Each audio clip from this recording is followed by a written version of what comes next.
Hello and welcome to Geekarati.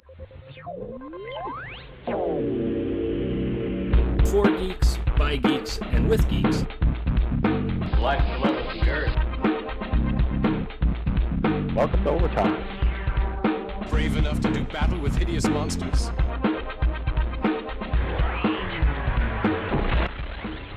I am Sinistar. Tonight on Nancy Drew, the mystery of Pirates Cove. Hello, everybody. Welcome to Geekarati. I'm here with my two guests this evening, Doc Wyatt and Gavin Hignight.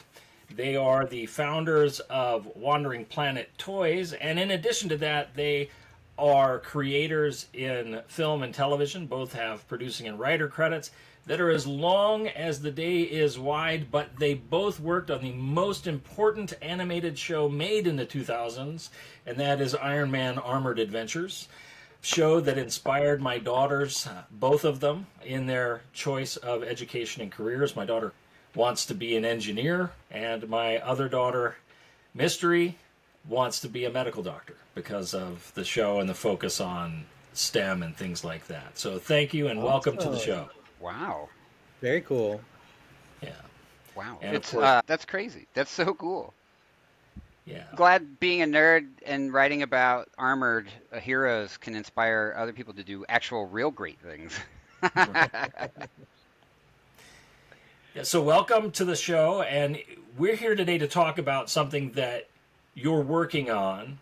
It's hinted on in the lead-in music for tonight, but I want to talk a little bit about Wandering Planet first, the history and your prior project, and then move on into the new project, just so that we can get a good backstory and good history for what's going on. So, Wandering Planet Toys started with a prior project that is a toy that I think there's a good fan base for, but there weren't a lot of companies out there to produce it, but you selected it, and what is it, and why did you select it? We did The Prisoner, 1967 Patrick McGoohan series. It was a fantastically successful series at the time. It made Patrick McGoohan the highest paid actor on British television. It was one of the rare British TV shows at the time that got network broadcast in the United States and had fans on both sides of the pond, and then had a resurgence in the 80s when it played on PBS stations, which is when Gavin and I, when it showed up on our radar as children of the 80s. But we love the show.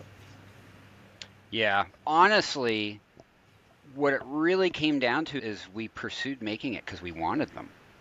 We're both avid toy collectors, and it just seemed like something that was missing from our shelves. And we talk often to other toy creators, and Brian from Super 7 often gives the advice if you're going to make something you love. And he continues on to say, because, you never know if you're going to end up with a garage full of them or not. But I think if Doc and I had ended up with a garage full of Prisoner toys, we would have been happy with that. We'd be delighted. Yeah, but even better, we're having to make more. We're gonna have to do another release of the first wave before we put out wave 2. We're struggling to keep them in stock. We're very appreciative. Yeah, so there was maybe a small calculation or a bit of gambling. Doc and I talked often about, are toy collectors and Prisoner fans, do they cross over? We felt that they did because of ourselves, but we didn't have a guarantee, and now we know they do. And one of the things I really liked about the set, which you launched on Kickstarter as your first wave of action figures for the company, is that you did different versions based on different episodes of the show so that you were able to capture different moments that would then have appeal to both the card collector, the one who wants to keep it in the box, but also for those who want to take it out, put it on the shelves, and interact with it a little bit more. Yeah, play with it, photograph it, display it. Absolutely. For geeks of a certain age, The Prisoner is iconic.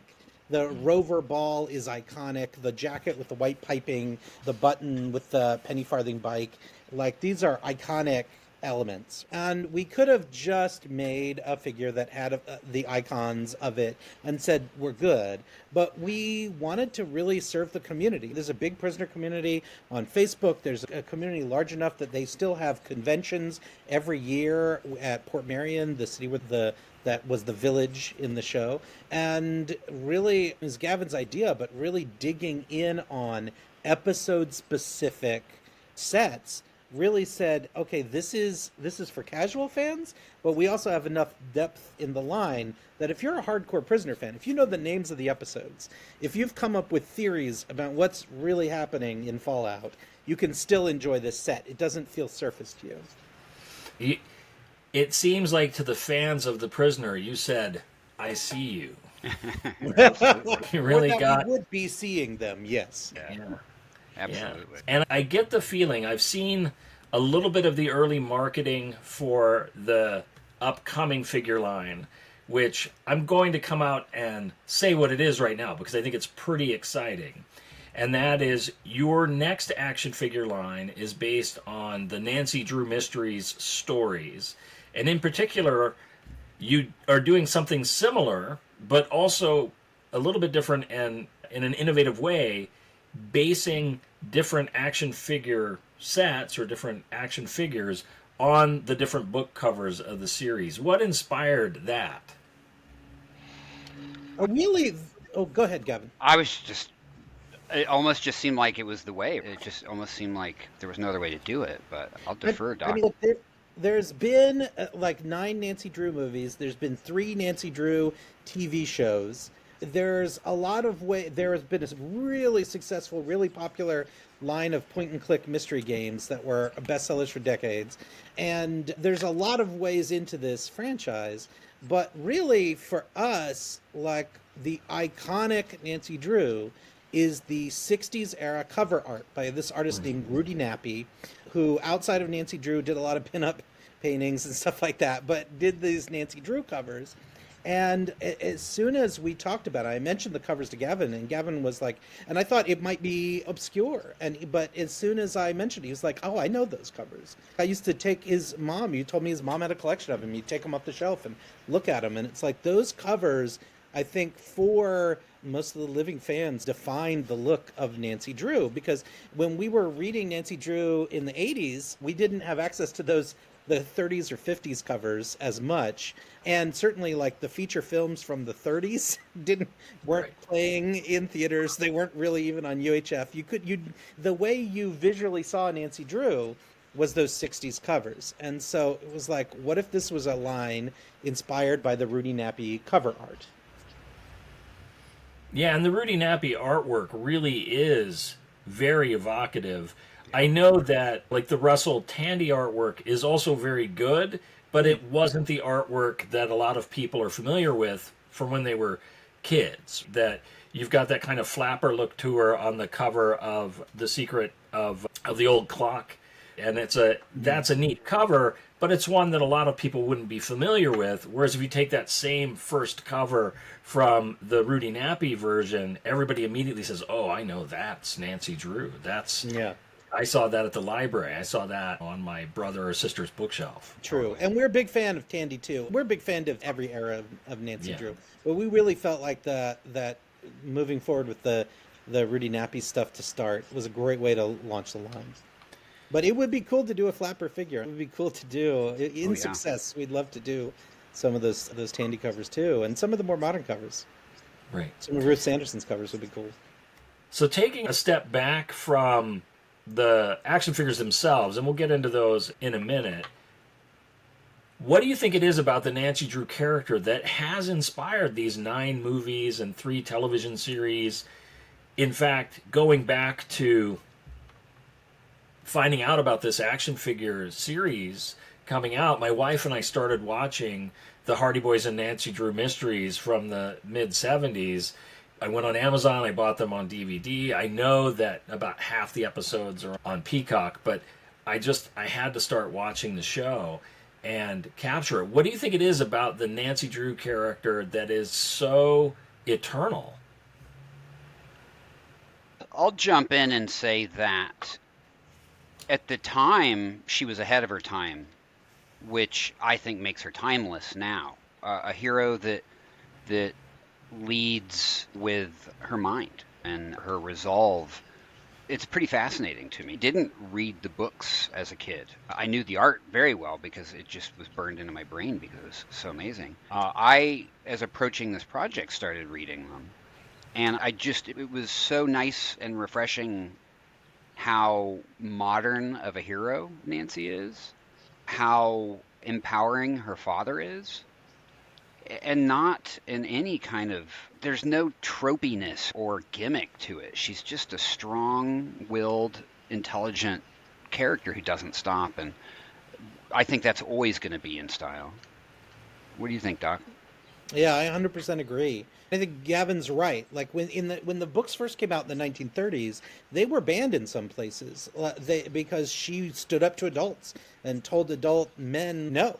She prosecuted these mysteries even when adults told her not to. And it was not a speak when spoken to behavior, and kids loved it. They would, in the 30s, they would pass the books around during the Depression. They would trade dog-eared copies around like baseball cards, and in some households have to hide them under pillows and beds. But another part of it, I think, is just that Nancy, like the Hardy Boys were popular too. The Hardy Boys came out first from the same syndicate, the same book publishing syndicate.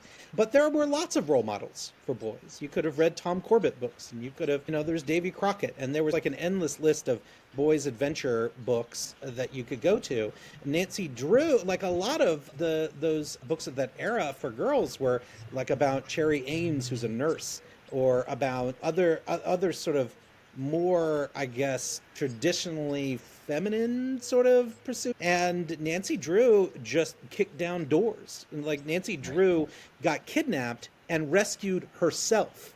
She didn't have to wait for the Hardy Boys to rescue her. She like got into danger, and she straight up, in at least half the books, she commits breaking and entering, like on a felony basis, definitely. Like to get the job done and find justice. Yeah. Yeah, but I think you've hit on it exactly what is so appealing. And the books, of course, both the Hardy Boys and the Nancy Drew books came out at a time when pulp fiction was changing too, right? It was going from, on the boy end, the kind of larger-than-life characters that had been maybe like the Spider Master of Men or Doc Savage, though those continued, but you had the Black Mask crew coming in and writing more down-to-earth detectives and things like that on the adult side of things. And then here on the kid side, you also have this kind of realistic, down-to-earth character that you could relate to immediately, and who, as you said, I was going to mention one of my writing teachers when I was an undergrad said that her favorite thing about Nancy Drew was that there's a scene where she gets kidnapped and she's in like the trunk of a car. And she's the one who figures out how to get out. There's nobody there to save her except for herself. And that was such an inspiring thing that let her know as a kid that it was possible for her to solve her own problems. Yeah. Agree completely. We had, as we led up to this launch that's coming, we've had different questions and people wondering where we're coming from. And I had someone ask, why would you do Nancy after The Prisoner?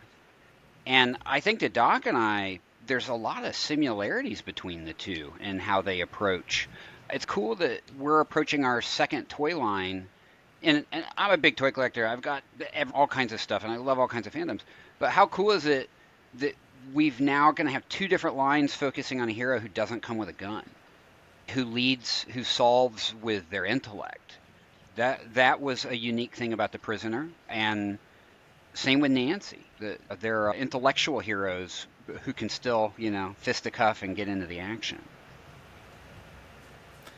So tell me a little bit about what you've got planned for the presentation of the figures. I know that with The Prisoner, you had multiple sets coming out, but from what I've read here, you've got some pretty innovative ways of presenting the books, and you've picked a couple of key entries in the series for your action figure collections. Absolutely. We picked, of course, we're going to do The Secret of the Old Clock, It's the first ever Nancy Drew, and its cover is probably the most iconic of Nancy there with the clock, and she's looking up off screen as she hears something, and she's just in the middle of this investigation. Very iconic cover. We wanted to also do Hidden Staircase, because that's a great, just the way, it's so lovely even at the time, because she's small in frame as this staircase leads up into mystery, and it's just, the posing is just wonderful and lovely. It was great for a figure. And Secret of the Old Attic, also very iconic, as she's bending down looking into, like, trying to find the sheet music with that red dress, which popped. Really loved that color and bringing that color to the front. But we also decided to do Crooked Banister, which actually is a pretty obscure one. It's one of the later ones, and it is a weird one, where she winds up in a Winchester Mystery House style mansion. It might be the episode that all Scooby-Doo episodes are based on, but once they cross a moat of fire, Nancy and her friends have to face this robot that is programmed on tapes.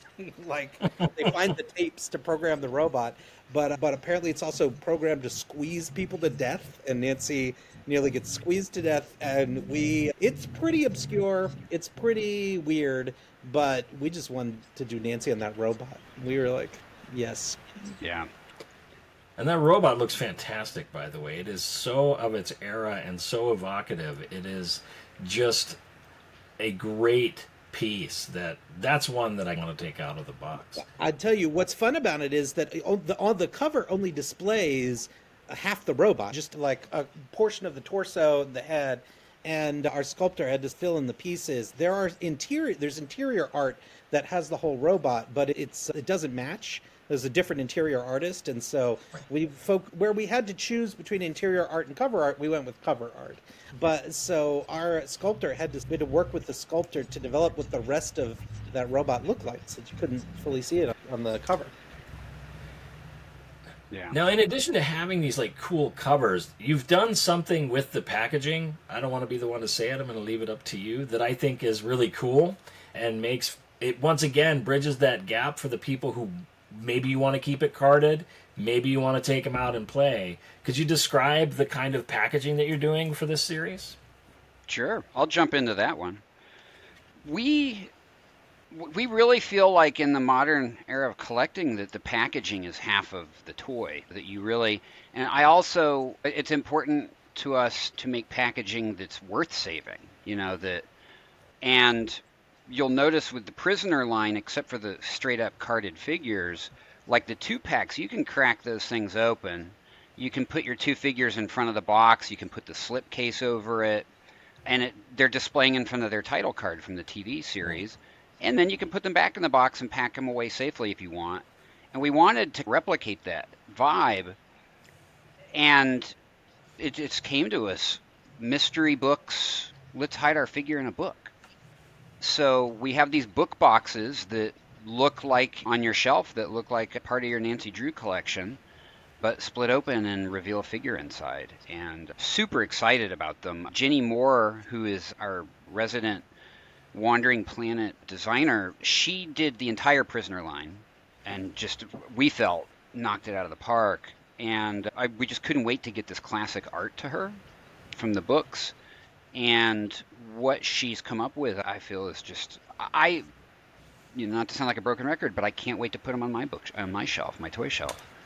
Yeah. Now, one of the things that was really vibrant in both the Prisoner figures that I have and the photographs I've seen of the upcoming Nancy Drew stuff is that the colors pop really well and that they're pretty dynamic. When it comes to the goal of the style that you're going for with these action figures regarding like articulation versus maybe art, because sometimes if you overly articulate, right, it doesn't look as good on the shelf. What's the balance for that? Wow, that's a good question. I think our approach at retro is helping us, at least for the current lines, because you can focus on like the fabric in number 6's pants versus how many joints are going to go into that, how much articulation is going to go into that. For color, I think we really just tried to capture exactly what we already saw. And The Prisoner can be a very vibrant show. And the Nancy Drew book covers, wow, how many times did we go over that green dress on the hidden clock? It took us a while to get it right because it's such a specific tone. But yeah, and I don't know if we're going to be doing video, but if we are, I'll hold up the prototype right there. And there she is with a screwdriver ready. But yeah, I think it's just paying homage to what already exists, what it's supposed to be, has gotten us these colors. Yeah, having that screwdriver in her hand just reminds me that, like, my wife and I have a saying when we watch horror movies and stuff, right? Because people always say, why do they open the door?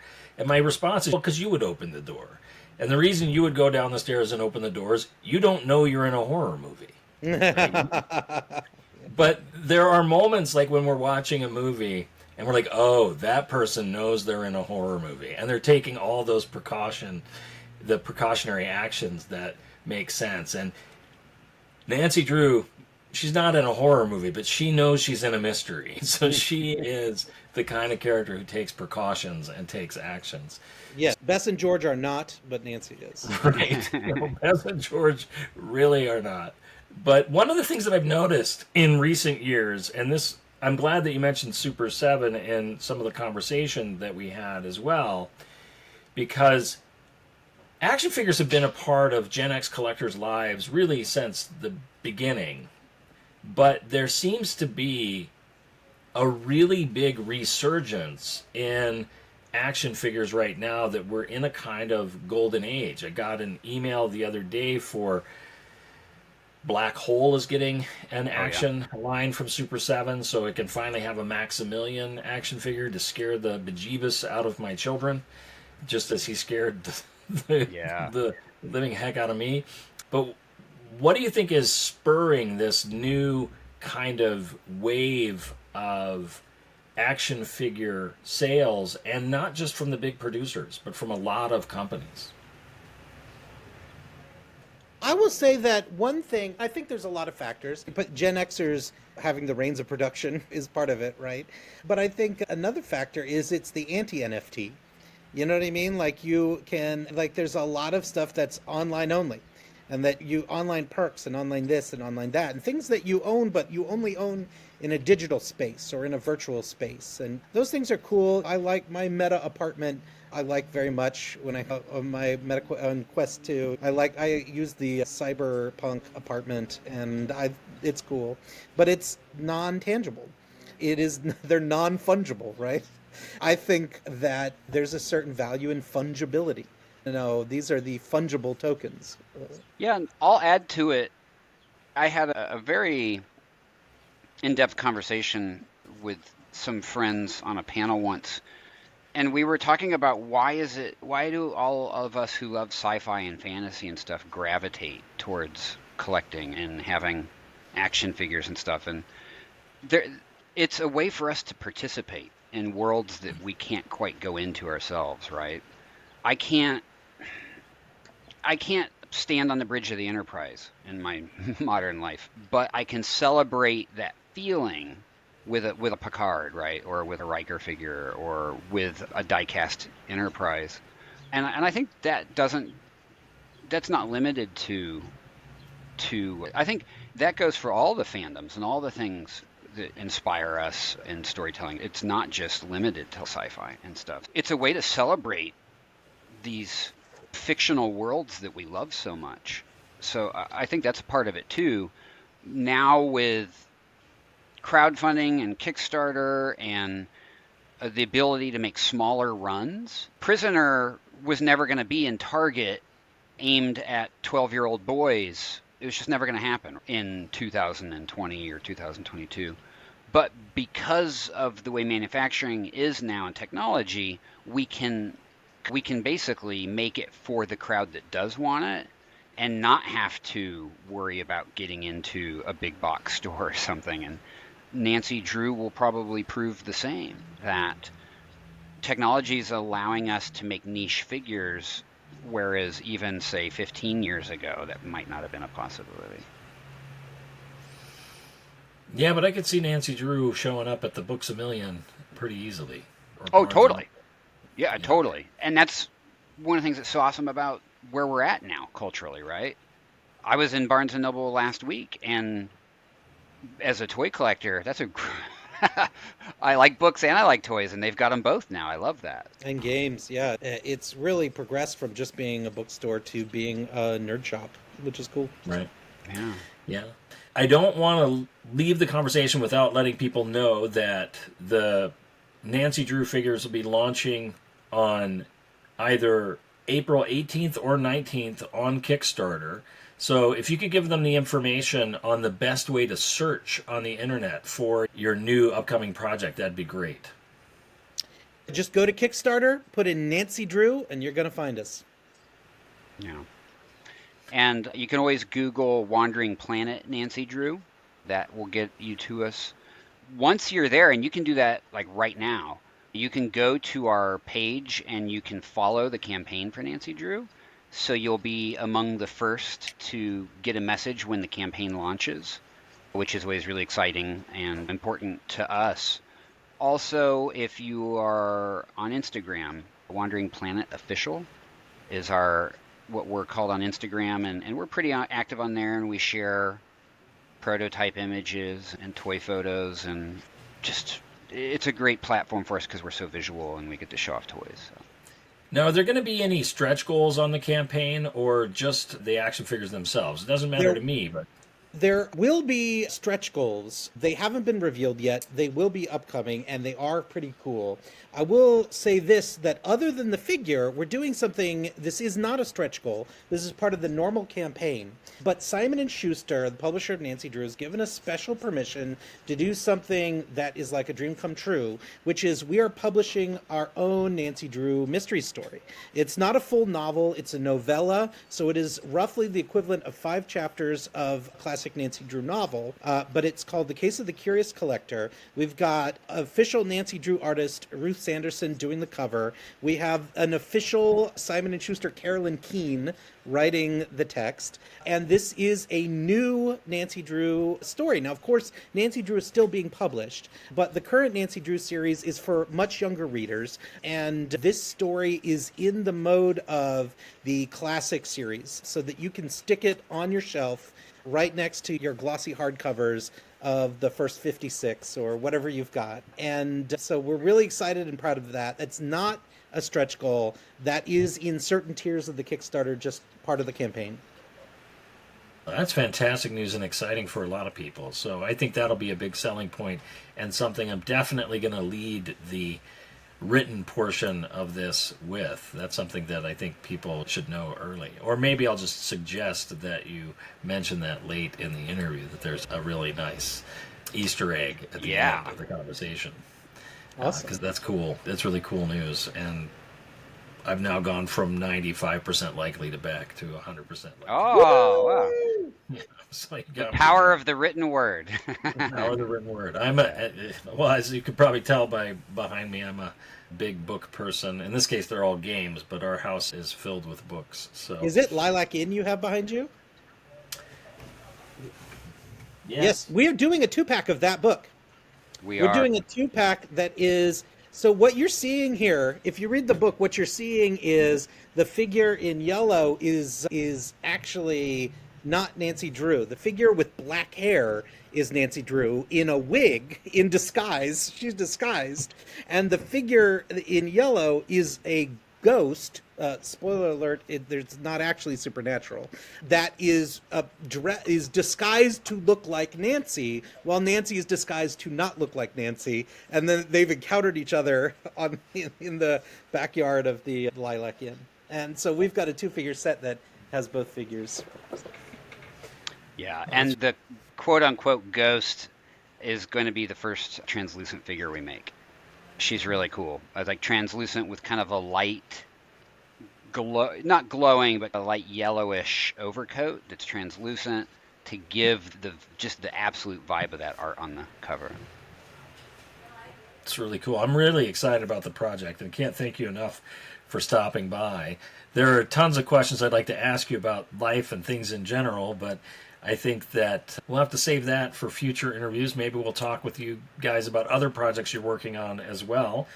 But Well, thank you for having us. We'd love to be back anytime. Yeah, more to come, and always happy to talk about this stuff. Thanks a lot. Thank you. Tonight on Nancy Drew, the mystery of Pirates Cove.